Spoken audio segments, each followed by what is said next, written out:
Hi, I'm your happiness coach, Anju. And for me, happiness is right now, this second, not this second that just left, this second, and not the second that's going to come. It's right now. This is happiness.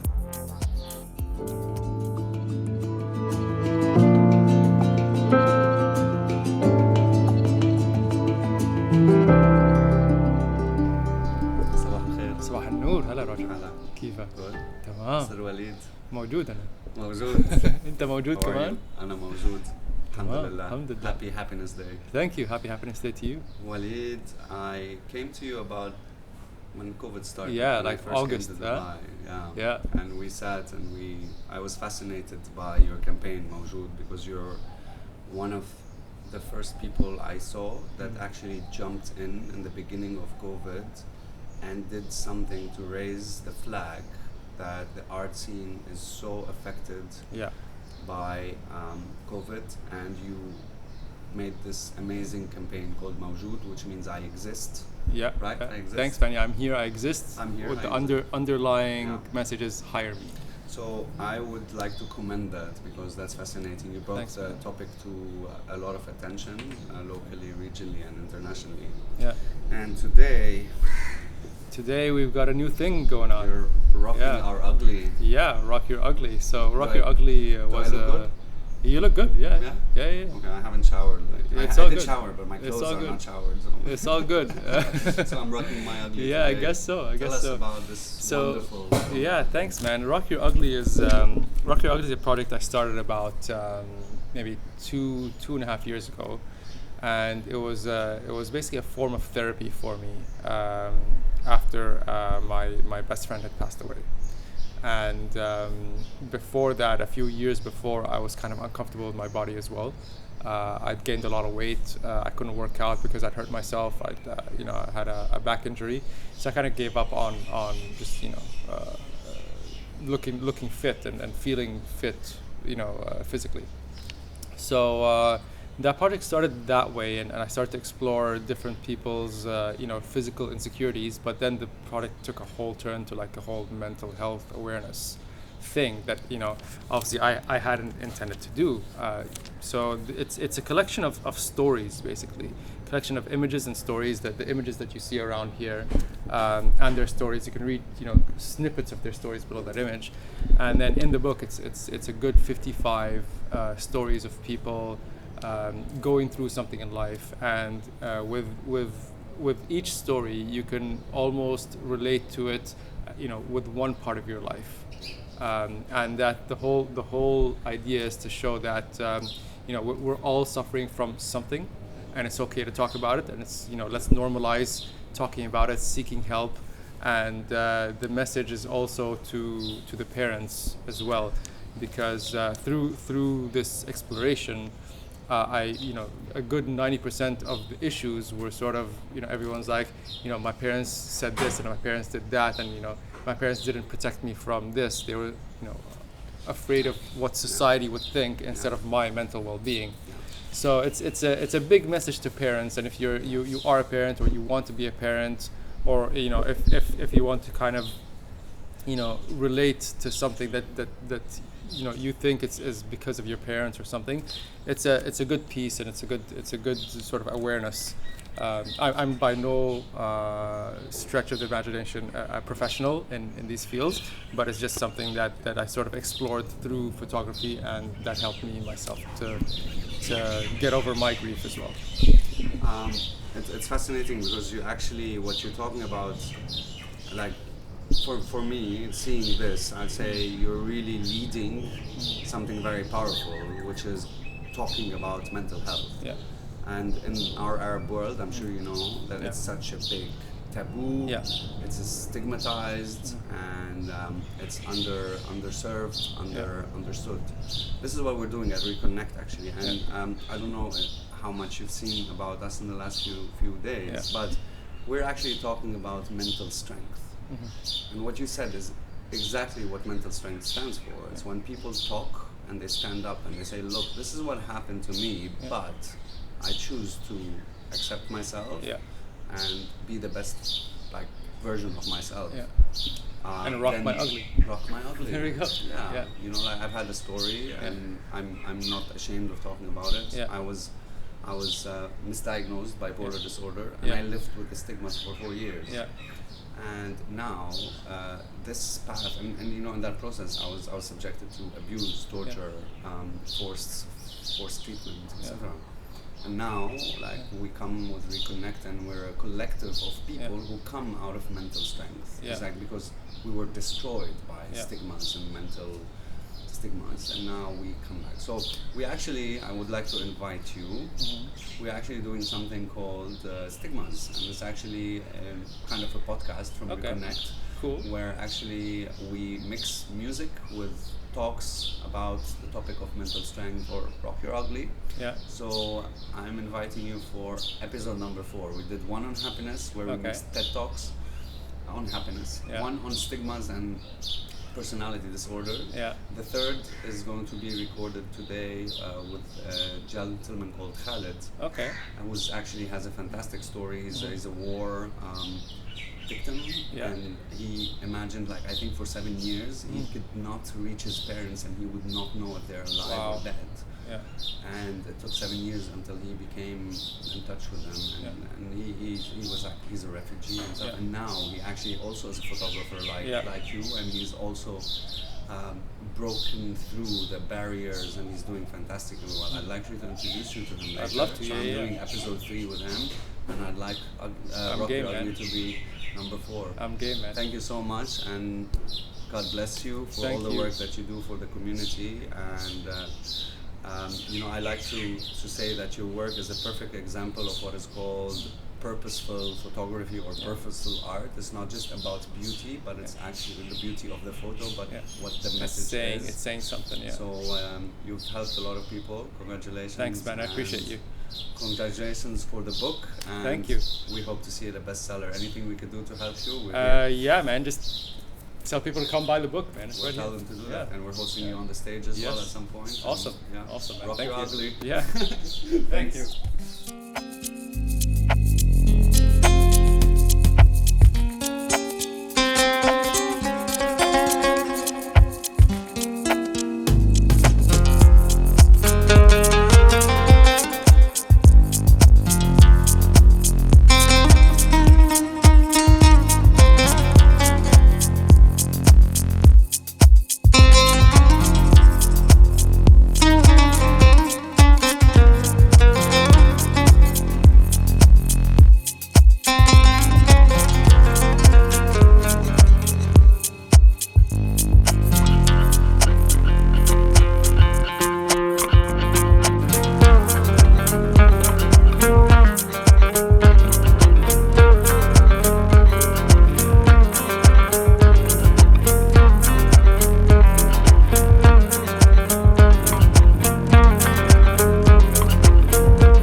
Alter ego name for you as a dancer. What is it?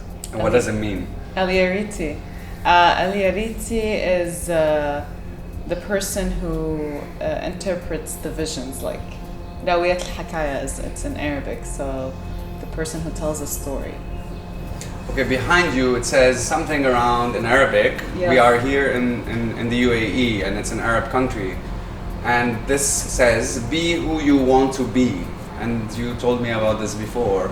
So we want you to be who you want to be, and the next session is allocated to you. But before you do that, can you tell us why you chose dance and how it contributes to your happiness? Okay, so very relevant. Be who you want to be. I think we all want to be authentically who we want to be, and dance has brought that to me, to be fully authentically myself, expressing myself in movement, because that's my form of expression.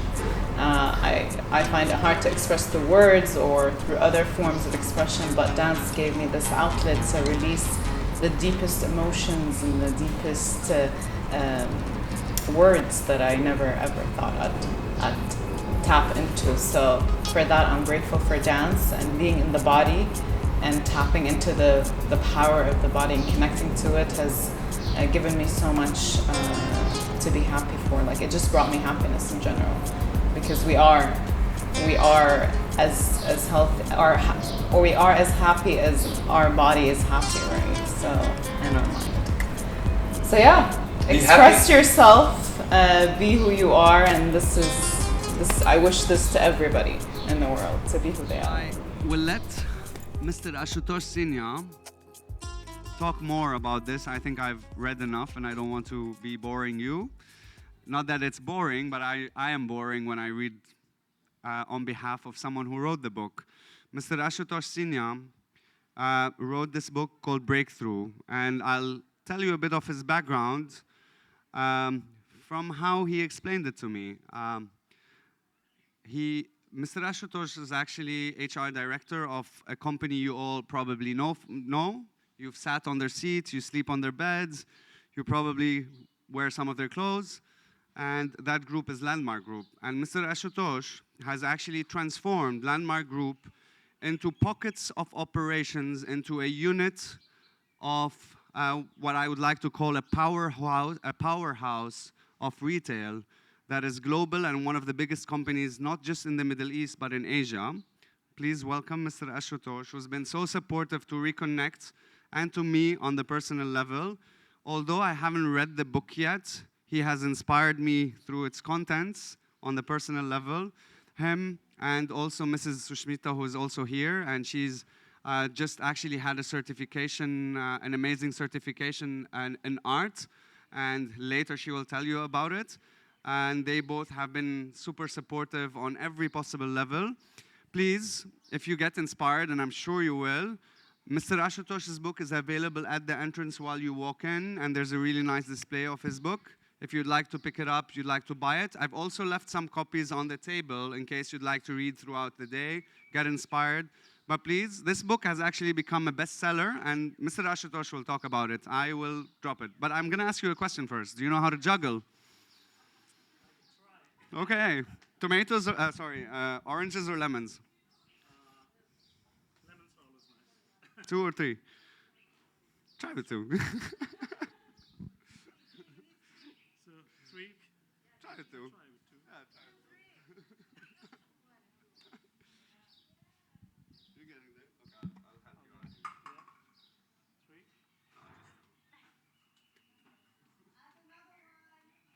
I know, I can't. But I learned like. Oh, that's cool. I learned something. I didn't know that you could juggle as well. Yeah, I learned that too. Well, I guess the corporate world is about also juggling a lot of things, so I'm sure even if he can't juggle lemons, I'm sure he could juggle a lot of things in his life, and he does already. Please welcome Mr. Ashutosh Sinha. Thank you. Some water? There's water here. Thanks. Would you like to have a coffee or something? No, I'm good. You're good? Do we need a presentation or is it okay? No, We could run it like it's that. really- Yeah, speak yeah. through. Yeah.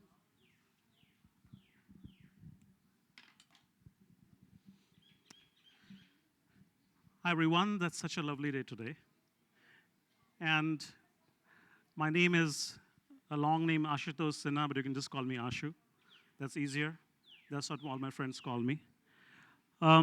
Incidentally, I've had the fortunate, like many of us in this room or Kodia today, that have traveled different parts of the world, met different people, right from the US to in parts in Europe to parts in Asia, parts in the Middle East and Southeast Asia and so on and so forth.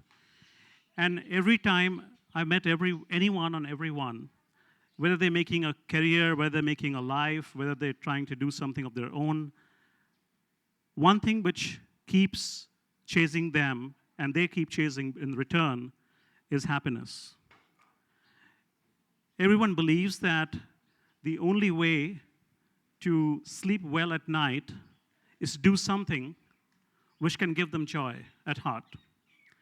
And if that joy comes in various forms, that is good enough for them to feel satisfied that's good enough for them to not end up sleeping with a grouchy mind.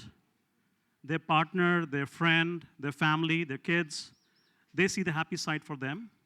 And the beautiful part is they're able to build a different personality for themselves. More importantly, what causes that grouchiness or the frustration end of the day? So I met someone who is, incidentally, there's a guy called Steve Jobs who built Apple, and his coach is called John Mattone. And I haven't met Steve Jobs, unfortunately, but I met John Mattone some time back. And he said something very interesting. He said, one advice to everyone is that if you go back home in the evening, find a tree. And I was looking at him, find a tree. Why would you find a tree? Find a tree with a branch. I said, okay, that's so good so far. You're getting very mysterious here. He said, hang your coat of grouchiness, of unhappiness, outside your house on the tree before you enter the house. Man, woman, doesn't matter, kid, elder, whatever age, doesn't matter. Hang your coat right there on the little branch outside the tree. If you want to pick it up back again next day when you're walking back, that's quite okay. But in the moment, leave it there.